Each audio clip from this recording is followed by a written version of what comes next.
All right, what is up, my dogs? Today we're going inside of that abandoned gas station over here. But first of all, I just wanted to zoom in on this.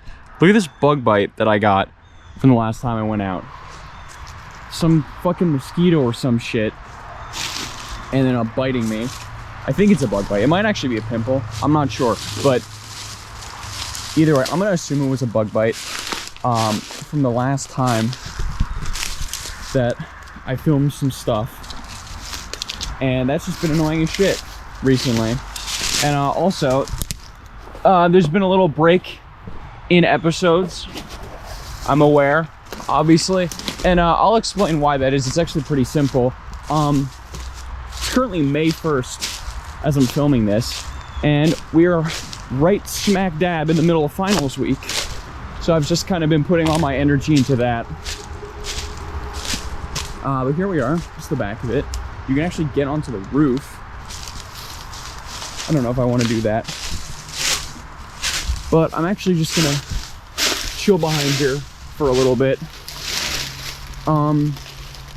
Yeah, I don't really know if I might go on the roof. This is definitely a lot less of a structure than traditionally because I didn't really have a plan going to this. I was gonna actually go somewhere else, but my bike is being weird. And yeah, not a great day so far, but don't worry, I've got a little story for the day. But let me just get into the gas station here.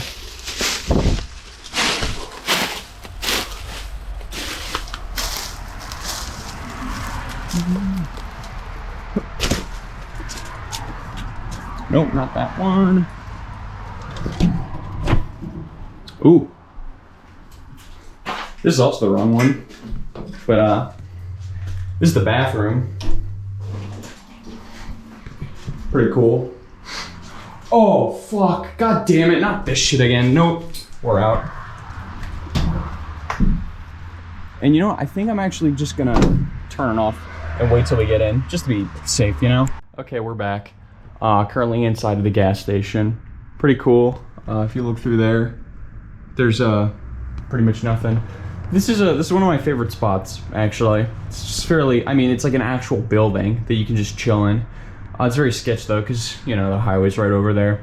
But anyway, let's get to the story, which is quite upsetting, actually. This annoyed me quite a lot, and it's an ongoing saga. You'll understand in a minute. So basically, a few weeks ago, I was taking my midterm for calculus, and I had just gotten my grade back the other day, Monday I think it was, and I got a 57 out of 100. There were 5 questions, some multiple parts, some not. Each was 20 points, right? Simple. And I don't want to be that guy, but I'm like pretty good at math naturally. It just comes to me for whatever reason. And so I was pretty surprised with the 57. Especially with that test, because I was going in pretty confident that I'd get at least like an 80 or like even a 90, right? And so a 57 is like crazy to me. And so I get the test back, and I'm looking at like, you know, the marks that my professor got for some stuff wrong. And you know, there's some marks here, like 3 points off or whatever. And I see the scoreboard, and or maybe not scoreboard, but whatever, the place where she put the scores for each question. And I got question 1 fully correct, question 2 fully correct, question 3 I got 7 out of 20, question 4 I got 0 out of 20, and question 5 I got, I think, another 20. Maybe it was a 10. I think it was a 10 actually. Yeah, because then whatever. Either way, it adds up to 57. And so I'm like, I got 0 points for question 4. That's crazy, because 0 points on a problem is like you didn't even do it. Like you didn't even attempt it. And I most certainly attempted it. So I check, and where my work is for prop part 3B and 4, there's no markings on it. So I'm like, oh my god, did my professor just not see this paper? Like this part of the paper, and she just assumed that I didn't do anything? Which is insane. Like imagine like, it was also double-sided paper. So she could have just flipped it over and then she would have seen it. That's my assumption, at least. She just didn't see it. So I email her immediately. I'm like, Professor, I'm curious, why did you grade this stuff a 0? And I also double check because the solutions come out when the tests get taken back, and I got problem 4, I got it partially correct. So I was like, why is this a 0? And she responds, and she has the audacity to be upset at me for not telling her sooner. Now, this class, attendance isn't mandatory, right? So I'm one of those people that prefers to learn on my own time, and, you know, you can fault me for that or whatever, but I usually don't show up to this class, and I still am doing well in it, so I feel like everything's, you know, it's a symbiotic relationship. I'm getting the work done, and I'm getting the good grades, and I was happy in the world, but apparently not, because she decided to just not look at this piece of paper. So she gets mad at me, and she says, why didn't you tell about me this sooner? You should have told me like the week the exams got handed back. And I will say, the exams did get handed back from what I assume a week earlier, but because I wasn't there, I obviously wasn't able to pick it up.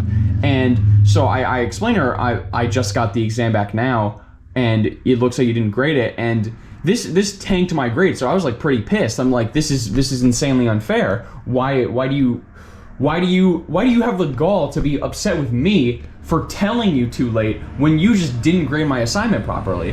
And so thankfully, I think she showed me some mercy. She just said, I'll take a look at it on Thursday. And today is Wednesday currently, so we're gonna go into that tomorrow, and this story will continue. I guess I'll update you guys on what happens. But I ended up going on Rate Your Professor. You know, we all love Rate Your Professor, or Rate My Professor, whatever, because, you know, it's very helpful for scheduling classes. And it turns out that this professor has a 1.8 out of 5 and a difficulty rating of like 4.6 out of 5, and all of the comments are saying, please, for the love of God, do not take her. She doesn't grade things correctly. She gets mad at you for when you call her out. She doesn't explain things and all. And I don't. She has a very heavy accent, and, you know, obviously nothing wrong with that, but I already struggle with hearing people speak in English. I have to often ask people to repeat themselves because I don't know what they're saying. My cognitive ability to understand the human language is quite flawed. So add on an accent on top of that, it is virtually impossible for me to understand a single thing that she's saying. And like I said, thank God I'm one of those people that I'm a little bit better when it comes to just learning this stuff on my own, but I could not imagine being someone who's not that great at math and also has a similar problem to me, getting that class, and you just have no idea what you're doing. And even if you do, you just have a non-zero chance of her just grading it wrong and then getting mad at you because she graded it wrong, and you have to go out of your way to tell her. Like, why don't you just grade the paper correctly? That's your one job as a professor. Not really, but yeah, you can see I'm pretty heated about this, but that's kind of my story. You know, it felt good to get this out. I actually posted something about it, so I already talked about it a little bit, but putting it all on video, it really, I feel a little bit better now that I vented. But yeah, that's the gas station. And I'll see you next time, my yappers and my splorers.